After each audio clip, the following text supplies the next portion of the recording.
ရတနာဘဝတ္ထုအခန်းစနစ်တနင်္ဂနွေနေ့တနေ့၌ရာဇဝတ်ဝန်ထောင်မင်းသားမိသားဖ၃ယောက်တို့သည်မောင်ထောမြတ်၏အိမ်သို့လာ၍လဲကြရာခင်စိန်ကြီးသည်မိမိအခန်းတွင်ခေါင်းပြလျက်ရှိနေသည်ဖြင့်အခန်းပြင်၌မိနစ်နှင့်မဆောတို့သည်အစီခံတို့ဘာဝပြောဆိုလျက်နေကြသည်ကိုခင်စိန်ကြီးသည်ကြားရလေအမိတ်တော်ရကတော့ရှိလားရှိတယ်ရာဇဝတ်ဝန်ထောင်မင်းတို့လာကြတယ်မိမိကြီးလည်းပါလာတယ်ဝတ်လူစားလို့ကြည့်ပါဦးမဆောသူ့မို့လာဖို့ပါပဲဘာဖြစ်လို့လဲရှေးကမသိသေးဘူးလား तू ကကိုကိုလူပြိုကလေးကကြိုက်နေတာကိုကိုပြန်လာရင်သူတို့တုံးပလဲဘယ်နဲ့နေကြမလဲကြည်စမ်းချင်လာတယ်ရှင်ဟုပြောလေထိုနောက်မှဆော်လဲခင်းစိန်ကြီးအခန်းတွေးတုံဝင်၍ဧည့်သည်လာတဲ့မမလေးပြရဟုပြောလျင်ခင်းစိန်ကြီးလဲဝတ်စားလဲပြီးအိမ်ရောက်သို့ဆင်းသွားလေအိမ်ရောက်သို့ရောက်နေဝတ်တရားရှိသည့်အတိုင်းအခခံ၍နိုင်ဝက်ခတ်စကားပြောဆိုကြပြီးနောက်ဝတ်ထောက်ကြီးတို့သည်ပြန်ကြမြေဟုထနေကြစဉ်မကြမ်းပုံဝင်လာ၍ထမင်းစားပြီးမှပြန်ကြရန်တားလေသို့တော့ဝတ်ထောက်မင်းကမိမိမှာကိစ္စရှိသေး၍မနေနိုင်မိမိမှာနေလို့ကနေနိုင်သည်ဟုပြောလျင်မိမိမှာမကြမ်းပုံကတားသည်ဖြစ်သောကြောင့်နေရက်ခလေခင်စိန်ကြီးသည်လည်းမိမိကိုမြင်လေမြင်ချင်းအစီကံမတ်စော်နှင့်မိနစ်တို့ပြောကြားသည့်စကားကိုတတိယလေသောကြောင့်မိမိမှာလည်းမိမချောကလေးတယောက်ပင်ဖြစ်သည်ဖြင့်အနှဲငယ်မနာလိုသောစိတ်မိဖြစ်မိသည့်တွင်ထိုင်၍စကားပြောနေကြစဉ်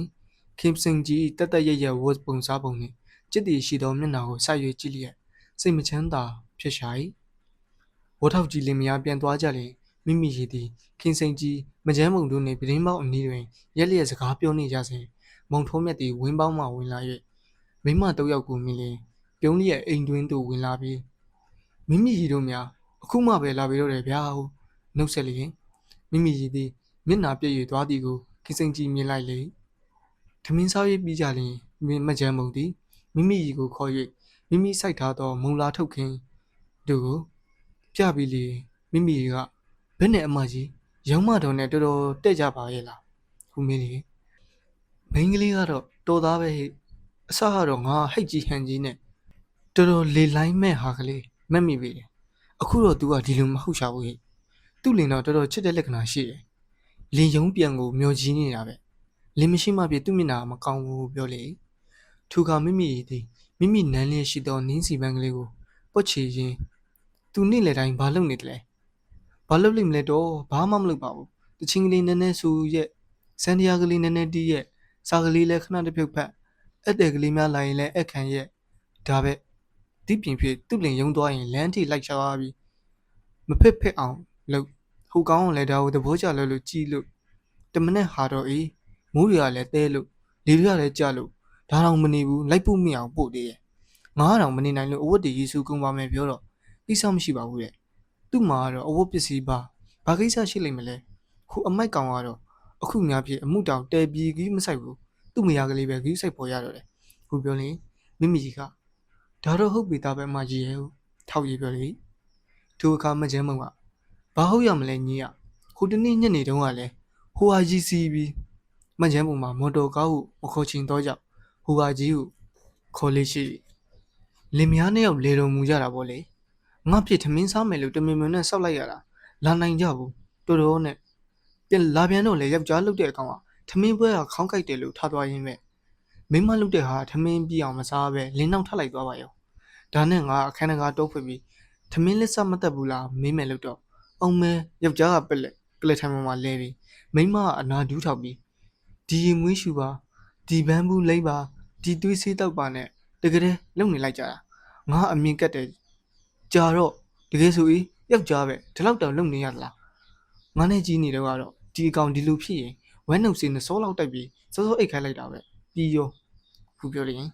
မိမိကြီးမှာဘာမှပြန်မပြောပဲမျက်နှာလွှဲလျက်နေလေဤသူပြောဆိုနေကြစဉ်မာလီကလားနဲ့တွေ့၍မကြမ်းပုတ်သည်၎င်းအားဥယျာဉ်စိုက်ပျိုးမှုနှင့်ဆက်လျက်၍အမိတ်ပေးတော်မူလျက်ရှိနေခိုင်မိမိကြီးလည်းအိမ်တွင်သို့ပြန်၍ဝင်သွားပြီလေစန်းရသည်တန်ကြသဖြင့်အခန်းတကားကိုဖြင်းချင်းစွာတောရိပ်ဖွက်လိုက်ရာခင်စိန်ကြီးမောင်တော်မြတ်တို့စန်းရသည်နေသည်ကိုမြင်ရလေခင်စိန်ကြီးကစိတ်ချူးကြညောင်ဆိုသည့်ဘောလေကိုစန်းရနှင့်ဆိုရင်ဒီရင်ရှင်ကဘောလေတဲကြိုက်ပါကလားဘာဖြစ်လို့တူပြုံးရည်ကနောက်ကကပ်၍ရက်နေသောမောင်ထုံးမြတ်မျက်နှာကိုကြည့်ရမိလေမောင်ထုံးမြတ်ကမပြောတတ်ပါဘူးခင်ရဲ့သူများဆိုတော့ဒီလောက်မကြိုက်ပါဘူးခ ခင်ဆိုတာကြားရမှာဘောလေကိုစွဲနေပါပြီကဲတော်ပြီမဟုတ်လားအမကြီးတို့လာလောက်ပြီးချင်းနေပါဦးခင်တနေ့ကဆိုတဲ့တေးထက်ကလေးလှုပ်ဆန်းပါဦးဘယ်တင်းဟာလဲကြောက်မြင်းတီလာဆိုတဲ့80ပေါ်လားဟုတ်ပါဘူးလေကျင်းနာအောင်ဆိုလားဘာဆိုလားပါပါရဲ့အော်စိတ်ဝစီယာနီလာပွတ်တုဆိုတဲ့ဟာလားဟုတ်တယ်ခုပြောလင်းခေစိန်ကြီးသည်အောက်ပါတေးထက်ကိုဆို၍ဇန်နီယာနဲ့လိုက်၍ဒီလေစိန်ဝစီယာနီလာပွတ်တုစီမြာတစ်တဲ့ကိုမြင့်ချဲတီတာပလင့်မူးထက်လက်မှာဆိုးလျက်စံပဲရှေးရောင်မြူးမရှိအားပေခုများရှောင်းနေလူသားပေါင်းကိုကြည့်ပဲ့ပျော်မွေ့ကျူးဖော်ဆွေမဲ့လို့ပွေတဲ့သူကိုကျွေငှက်အပူမြင်လာဘူးလေတွက်ခါယူထင်ရာယူချိကျင်နာဦးကြောက်စစ်မပြောနေမင်းရီမိန်တီချိန်ကြတော့တီငိမ်မရမောင်မိန်မိ၍မျောရွှေမင်းဈေးကရေးပစ်ချော်တယ်ဆွေးဖြစ်ကနောင်ချိန်ခါဦးမို့တင်ပြကျူးလို့မိကူးတွေမောင်ပူပြိုးစီဖွဲ့နောင်လူစားတိတို့မချီအောင်ကိုကလိရောင်ရောင်အိမ်မက်လားလို့လေကဲဒါပဲကိုထုံးမြတ်လဲဖေဖေလိုပဲညင်းညူတဲ့တချင်းမှကြိုက်တာ哦ကျမကလည်းဒီလိုပဲကဲတော်တော်နားကြီးပြီမှတ်တယ်ခုပြောရလင်ကိုမိပြီးနေချစ်စပယ်ကောင်းဆောင်တော့မျက်နှာကလေးဖြင့်မုံရွေးကြည့်လိုက်ရမုံထုံးမြတ်ကခိတ်တန်ကလေးကြားလို့လဲဘယ်တော့မှမငြင်းဟောဒီမျက်နှာကလေးမြင်ရလို့လဲဘယ်တော့မှမဝကိုပြောရမျက်နှာကိုလက်တစ်ဖက်နဲ့ကင်ပြီးလေမိမိရီမှာမမြင်လို့တစ်ဖြစ်အခန်းတကားကိုပြန်၍ပိတ်ပြီးလေပရင်းမောင်းတစ်ခုအနီးသို့သွား၍မိထောက်ငေးနေစဉ်မောင်ထုံးမြတ်လည်းများလို့ထွက်လာခိုင်းနေကြုံနေတဲ့ဖြစ်မောင်ထုံးမြတ်ကအလိုမိမိရီတယောက်ထဲလားအမကြီးရောနောက်ကလာပြီဟုပြောစေတွင်မချမ်းပုံဝင်လာ၍ဟိထုံးမြတ်ငါကပန်းမုံလာပြီးစိုက်စရာရှိလို့ရွက်လာပန်းမီတွေကိုရွှေ့ခိုင်းတာမင်းကမာလီကလားကိုဘယ်နဲ့ပြောခဲ့ရပြန်တယ်လဲခင်စိတ်ကြီးကရွှေ့လို့မတော်ဘူးပြောလို့မရွှေ့နဲ့လို့ပြောထားတယ်အောင်မဲငါကတမင်ရွှေ့ဖို့ပြောတာမင်းကဘာလို့ဝင်ဆွာရရလဲခင်စိတ်ကြီးကဘယ်ဒီမျိုးမဆိုသူ့ဘခင်ရှိတော့ကလို့ရှိစီချင်းတယ်တဲ့ပန်းမုံလာဘာလို့ဖို့လဲအမကြီးရဲ့အမကြီးစားချင်းကျွန်တော်ဈေးကဝယ်ပေးပါမယ်မာလီကလားအလဲကားမထားနိုင်ဘူးကွဝယ်လို့ရမယ်ငါအသိသားပေါ့မင်းကဝင်မဆွာကြပါနဲ့တဲမိုက်တဲ့အကောင်ကိုဟုပြောလျင်မောင်ထုံးမြတ်ကခင်စိန်ကြီးနဲ့မိမိရီတွေကိုကြည့်လျက်အမကြီးကသာကျွန်တော်မိုက်တယ်ထင်တာကိုအမကြီးရဲ့ဟုပြောလေမောင်ထုံးမြတ်မှာစိတ်လဲရှိတဘောလဲကောင်းတည်ပြီးအမကြီးရဲ့တဘောကိုလည်းတိပြီးဖြစ်ပြီးမချမ်းမူသည်မိတို့ပင်စကားများတော့လဲစိတ်ဆိုးသည်မရှိပဲမချမ်းမူ၏စကားကိုအများအပြားနိုင်ယူလေးရှိလျက်ပြန်ပြောသည့်အခါတွန်းနိုင်လဲပြုံးရည်လျက်သာလျှင်ပြောတတ်၏ခင်စိတ်ကြီးမှမူဤကဲ့သို့မရှိနိုင်ပဲနေရာတိုင်း၌ဝင်၍ပြောကျင်ဆိုခြင်းရှိသောမိမကြီးတယောက်ကိုအောင်းမေး၍အနှဲငယ်မခံခြင်းရှိလေ၏မချမ်းပုံမှာညစာစားပြီးလျှင်အခြားအစာစားလင်းမရှိတော့လဲမိမိရေလာသည့်နေ့ဖြစ်၍လက်တုပ်ကိုတုပ်ကျွေးရာလေးဦးသားတို့သည်လက်တုပ်စားရင်ရေမောစရာပြောလျက်နေကြစဉ်စင်နာရီထိုးလျင်မိမိကြီးကစင်နာရီတောင်ထိုးပြီးအမကြီးကျမပြန်မတော်မယ်အကျူမလာသေးဘူးထင်တယ်ဟုပြောလေသူကမောင်ထုံးမြတ်ကစေခံတယောက်ကိုခေါ်၍